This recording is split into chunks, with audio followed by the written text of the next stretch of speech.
अस्सलाम वालेकुम। मेरा नाम यूसुफ जलाल और ये पार्ट 2 है असिस्टेंट डायरेक्टर FIA मैथ का, जो पेपर 24 तारीख को हुआ है।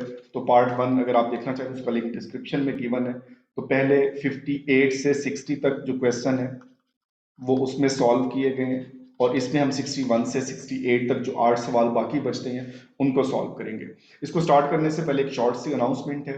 एक एक्सक्लूसिव सेशन स्टार्ट कर रहे हैं PPSC के लिए, जिसमें PMS जनरल नॉलेज का पेपर है, और जो एबिलिटी का पोर्शन है 100% जो PPSC की हर पोस्ट के लिए वैल्यूएबल है। तो उस हवाले से एक जर्नल सेशन है और ग्रैंड सेशन है, इसमें हम स्टार्ट कर रहे हैं। इसका कंप्लीट स्केड्यूल जल्द शेयर हो जाएगा और अगस्त में इसकी क्लासेस स्टार्ट होंगी। तो हम आते हैं क्वेश्चन नंबर 61 से। अब ये 61 से 68 तक हम सॉल्व करने लगे हैं। तो 8 सवाल हमने सॉल्व करने हैं। तो सबसे पहला हमारे पास सवाल था 61, पी टर्म अगर क्यू है और क्यू टर्म पी है तो पी प्लस क्यू टर्म क्या होगी। तो इसके लिए हमारे पास एक फार्मूला मौजूद है। तो ये बेसिकली सवाल उन्हीं के लिए इजी था जिनको इसका फार्मूला याद था, उन्होंने रिवाइज किया हुआ था। तो फार्मूला बेसिकली इसमें जो है वो, अगर पी टर्म क्यू हो और क्यू टर्म पी हो तो एन किसके बराबर होगा, nth टर्म क्या होगी। तो ये हमारे पास एक जनरल फार्मूला है जिसका कंप्लीट सॉल्यूशन आपको यहाँ पे नजर आ रहा है। तो हम इसकी तरफ नहीं जा रहे। तो ये एक मैथमेटिकल क्वेश्चन था, इसको सॉल्व किया जा सकता है बट काफी टाइम कंज्यूम हो जाएगा। तो सेशन में इंशाल्लाह इसको कंप्लीट इसको हल करेंगे। तो हमारे पास फार्मूला था P plus q minus n. अगर हमने nth टर्म जो है, अब यहाँ पर P प्लस क्यू टर्म इसने पूछा है, तो सिंपल P प्लस क्यू और माइनस हो जाना था P plus Q. P plus q minus Q, तो ये सारे कैंसिल होते और जवाब हमारे पास जीरो आ जाता।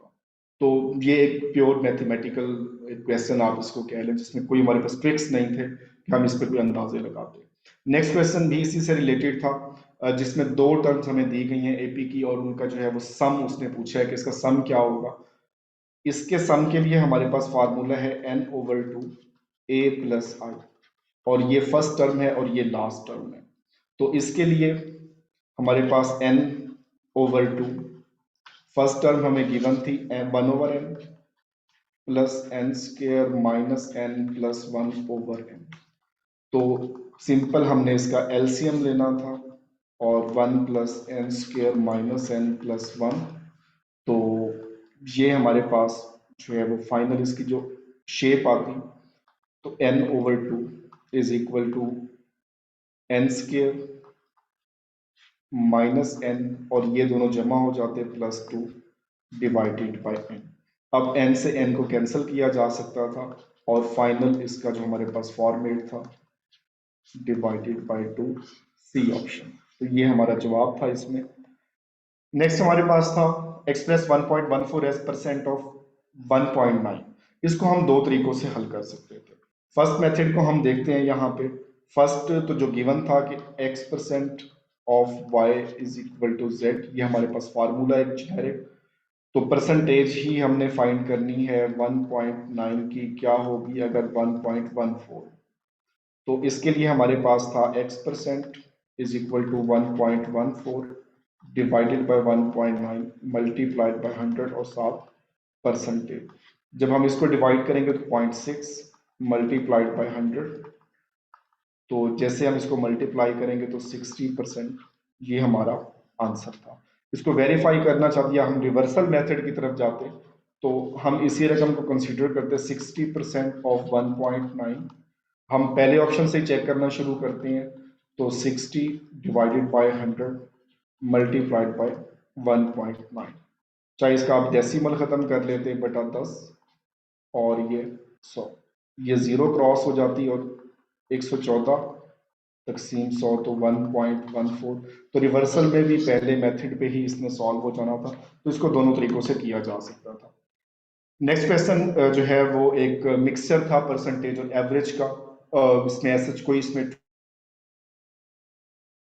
ट्रिक नहीं था, बहुत इजी सा क्वेश्चन था। एक टाउन की आबादी 1,75,000 थी। 10 साल के बाद, एक डेकेड के बाद, ये 2,62,500 हो गई। तो इसका परसेंटेज एनुअल कितना इंक्रीज हुआ। तो सबसे पहले तो हमने इंक्रीज फाइंड करना था। 2,62,000 में से 1,75,000 माइनस करें तो 87,500।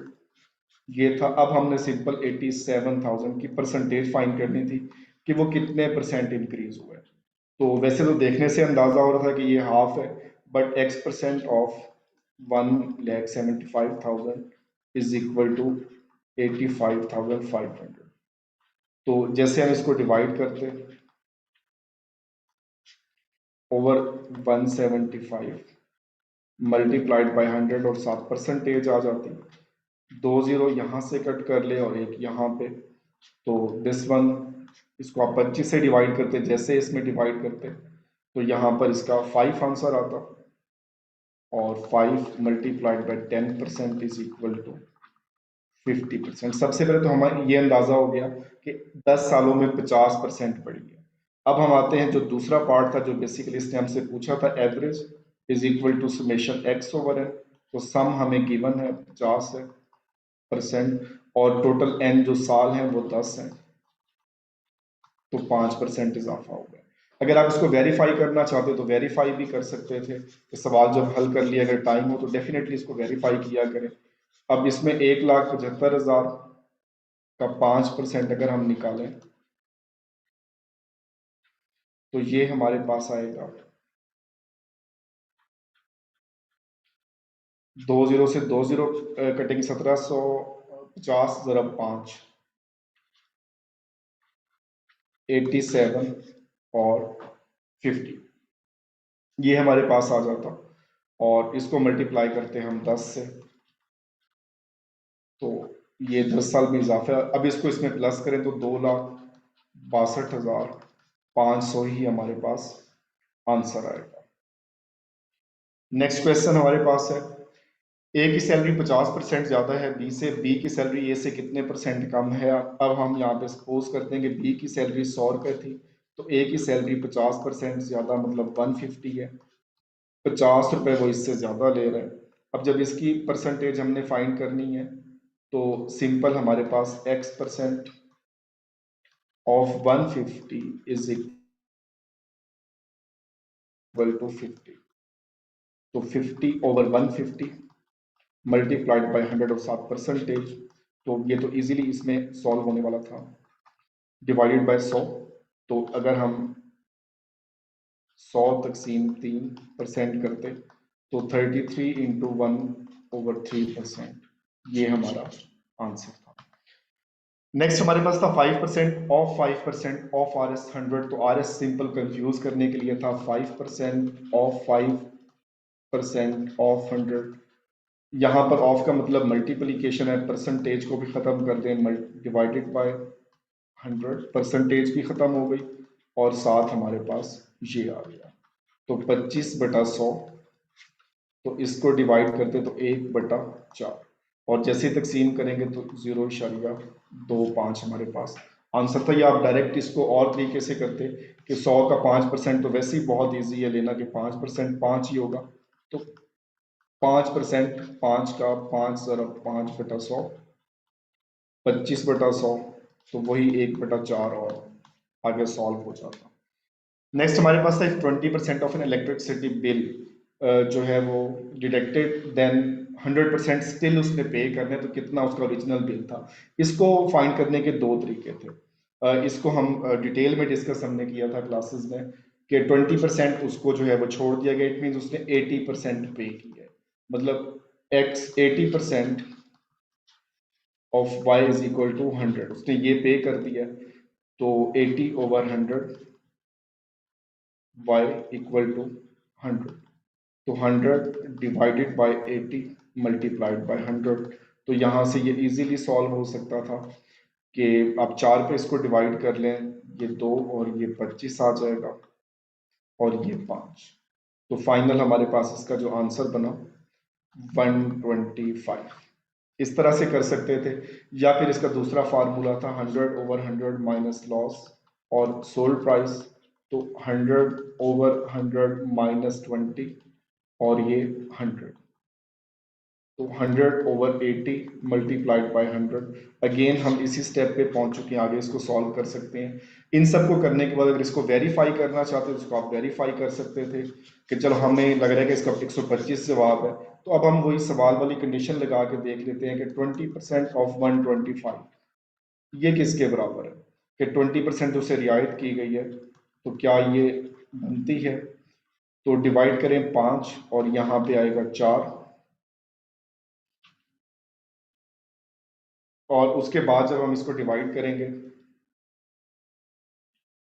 ये अगेन 5, तो 5 ज़रब 5 25, मतलब अगर 125 रुपये था उसे 20% मतलब 25 रुपये हमें रियायत कर दी है, तो क्या अब 125 में से 25 निकालने से 100 जवाब आता है जो सवाल में गिवन है, तो इसको हम इजीली वेरीफाई कर सकते हैं। और ये लास्ट क्वेश्चन था, if x y and z, ये बेसिकली कॉन्टिन्यूड प्रोपोर्शन होता है, तो जब भी इसमें कई बार इसको फाइंड कर चुके होंगे आप इस तरह से, जब हमें एक्स वाई और वाई जेड दिया हो और हमने एक्स जेड बताना हो तो इसी तरह से लिखा जाता है, तो एक्स वाई और प्रोपोर्शन वाई इंटू जेड। तो ये हमारा इसमें आंसर था। तो ये टोटल 16 क्वेश्चन थे। अगर इसमें बैच 1 के आप चाहते हैं तो इसमें मुझे क्वेश्चन कमेंट कर दें विद ऑप्शन, अगर कोई और क्वेश्चन मैथ का हल करना है तो वो भी मुझे आप कमेंट कर सकते हैं, तो इंशाल्लाह मैं कोशिश करूंगा कि सारे क्वेश्चन जो है वो मैं सॉल्व कर दूं। अपना ख्याल रखिए, best of luck, Allah Hafiz.